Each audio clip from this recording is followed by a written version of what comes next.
पुणी अधीन अनुष्ठित होती रथयात्रा अमेरिकार ह्यूस्टन पर एथर खोद आम राज्य में अधीन गड़ी रथ नुआपड़ा जिला कोनाबिरा गांव में अधीन रथयात्रा रथरे विराजमान होते तीन ठाकुर जगन्नाथ बलभद्र और सुभद्रा भक्त मैंने टाणी टाणी नहीं कोमना ब्लॉक और कोनाबिरा गांव में दीर्घ 25 वर्ष है कार्तिक पूर्णमी दिन पालित हो परंपरा जार ना रथयात्रा नुहे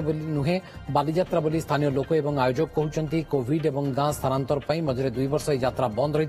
कोनाबिरा पुराणा बस्ती नुआ बस्ती को टणा जाइतिला रथ गोटे पटे इस्कन पक्षर ह्यूस्टन में जगन्नाथ अधीन रथयात्रा आयोजन प्रसंग को नहीं विवाद थमी नथिबा बेले एबे नुआपड़ा जगन्नाथ रथयात्रा को नहीं प्रश्न उठी तेबे ए यात्रा रथयात्रा नुहे बोली कहुଯାଇଛି ଏବଂ ବାଲିଯାତ୍ରା ବୋଲି କହୁଛନ୍ତି ଆୟୋଜକ ଅନ୍ୟପଟେ ଏହାକୁ ପରମ୍ପରା ବିରୋଧୀ ବୋଲି କହୁଛନ୍ତି ଆଦିତ୍ୟ ବାହିନୀର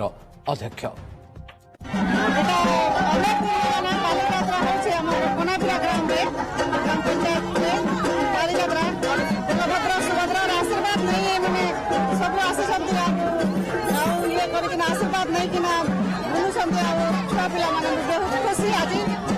उन्नीस 1957 मसीह आज 27 वर्ष हवाके जो जेन तांकर पारंपरिक रीति रखी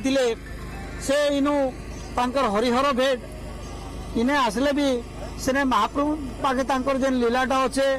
सेने हर अछन इने हरि अछन तांकर जुगल मिलन कार्तिक मास पूर्ण तीर्थ रे ही से मानकर जुगल मिलन होছে हमर पारंपरिक रीति आकार हमर पूजा पाठ ई वर्ष मध्य हे आसी स्कंद पुराण रे पर्याप्त भाव जहाँ यात्रार विधान दि जाइए ताहा होची आषाढ़ शुक्ल द्वितीया पूजक को स्वप्न हवाटा होची लोक कथा से जदि स्वप्न हैला से स्वप्न को आसी श्रीमंदिर